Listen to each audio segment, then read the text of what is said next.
Il y a des jours dans la vie d'un homme où le sol disparaît sous ses pieds, pas à cause d'un tremblement de terre, pas à cause d'une maladie, mais à cause d'une simple phrase, une phrase de 8 mots. « Monsieur Kofi, nous n'avons plus besoin de vous. » Ce matin-là, Kofi Mensah avait mis sa plus belle chemise, celle que sa femme lui avait offerte pour leur anniversaire de mariage. Il ne savait pas encore que cette chemise allait porter le deuil de sa vie d'avant. Ziyata, ambiance, maison moderne, cuisine lumineuse. Nadia est habillée en tailleur, café à la main, téléphone collé à l'oreille. Kofi descendit les escaliers en silence. L'appartement sentait le café et le parfum de Nadia, un parfum à 300 € qu'elle s'achetait elle-même depuis qu'elle était devenue directrice régionale de sa boîte. Il l'observa quelques secondes depuis le bas des marches. Elle ne leva pas les yeux. Elle ne levait jamais les yeux le matin. « Ton café est sur le comptoir », dit-elle sans le regarder, toujours au téléphone. « Et Kofi, n'oublie pas de récupérer ma robe chez le tailleur ce soir. J'en ai besoin pour vendredi. » Kofi sourit, un sourire fatigué. « Bonjour à toi aussi », dit-il doucement. Mais Nadia avait déjà tourné le dos, marchant vers la fenêtre avec son téléphone, parlant chiffres et réunions et stratégies. Kofi prit son café. Le but debout, seul. Pas comme chaque matin depuis... Il ne savait même plus combien de temps. Il attrapa sa veste, ses clés et sortit dans le froid du matin sans qu'elle lui dise au revoir. Kofi Mensah travaillait depuis 7 ans dans le groupe Atlas Finance. 7 ans de loyauté, 7 ans de dossiers bouclés à l'heure, 7 ans sans un seul retard. Ce matin-là, en arrivant, il remarqua quelque chose d'étrange. Ses collègues le regardaient différemment. Pas tous, mais certains.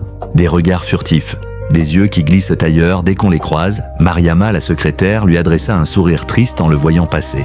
Un sourire qui ressemblait à des condoléances. Kofi sentit quelque chose se serrer dans sa poitrine. Mais il chassa cette sensation. Il avait une réunion à 9 h, des rapports à rendre, du travail. Il s'installa à son bureau, alluma son ordinateur et vit le mail. Objet, convocation, direction des ressources humaines, 9h30, la pièce était trop propre, trop silencieuse. Une bouteille d'eau minérale posée devant lui, comme si on savait qu'il allait avoir besoin de quelque chose pour avaler la nouvelle. Monsieur Lassana s'éclaircit la gorge. « Kofi, je vais aller droit au but. Le groupe a décidé de restructurer le département finance. Et dans ce cadre, ton poste est supprimé, à compter d'aujourd'hui. » Kofi entendit les mots, mais ils mirent plusieurs secondes avant d'atteindre son cerveau. « Supprimé ? Oui ? Nous te proposons une indemnité de départ conforme à la convention collective. Les documents sont prêts. Tu as jusqu'à vendredi pour les signer. » Kofi regarda la feuille posée devant lui. Son nom, ses années de service, un chiffre pour 7 ans de sa vie. Il n'y a rien d'autre ? Et pas de reclassement, pas de « Kofi », Monsieur Lassana baissa la voix. « J'aurais voulu que les choses se passent autrement, vraiment. Mais la décision vient d'en haut, je suis désolé. » Le silence qui suivit fut le plus long de la vie de Kofi. Il prit la feuille, la plia soigneusement, la glissa dans sa veste intérieure, se leva, remercia Monsieur Lassana, il ne sut jamais pourquoi il l'avait remercié, et sortit. Kofi seul dans sa voiture. Il resta assis dans sa voiture pendant 40 minutes, sans bouger, sans appeler personne. Il regarda ses mains sur le volant, ses mains qui avaient signé des contrats, construit des analyses financières, porté le poids d'une famille. Il pensa à appeler Nadia. Il sortit son téléphone, trouva son prénom dans les contacts, posa le pouce sur l'écran et ne rappuya pas. Qu'est-ce qu'il allait lui dire ? « Chérie, j'ai perdu mon travail ?» Il imagina sa voix, son soupir. Il vit peut-être même ses yeux au ciel. Il l'imagina raccrocher rapidement parce qu'elle avait une réunion importante. Il l'imagina dire « On en parlera ce soir » d'un ton qui voulait dire « C'est vraiment le mauvais moment ». Non, pas aujourd'hui.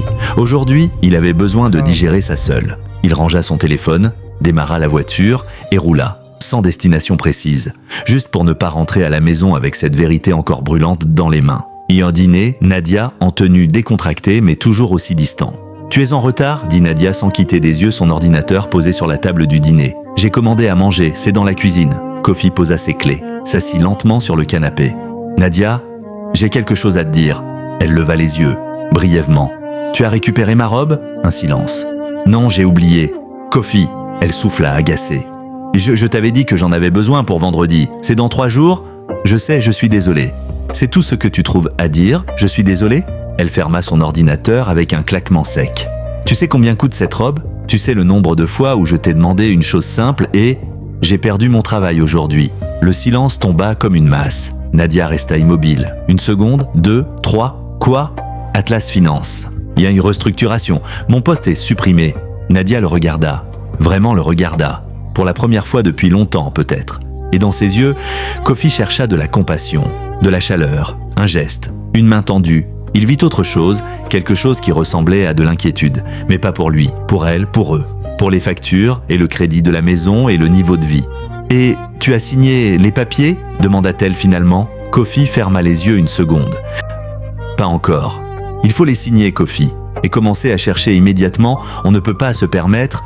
Je sais ce qu'on peut se permettre, dit-il d'une voix basse. Est-ce que tu le sais vraiment ? Sa voix avait pris un bord tranchant. Parce que c'est moi qui paye les 2/3 des charges ici depuis que tu as refusé ta promotion l'an dernier. Alors oui, Kofi, j'ai le droit de m'inquiéter. Il n'avait rien à répondre à ça, parce que ce n'était pas faux. Et c'était ça le pire. Il se leva, prit son assiette dans la cuisine, mangea seul debout devant l'évier, comme il avait bu son café le matin. Seul, chambre, nuit, les deux dans le lit, mais à 1000 km l'un de l'autre. Allongé dans le noir, Kofi fixait le plafond.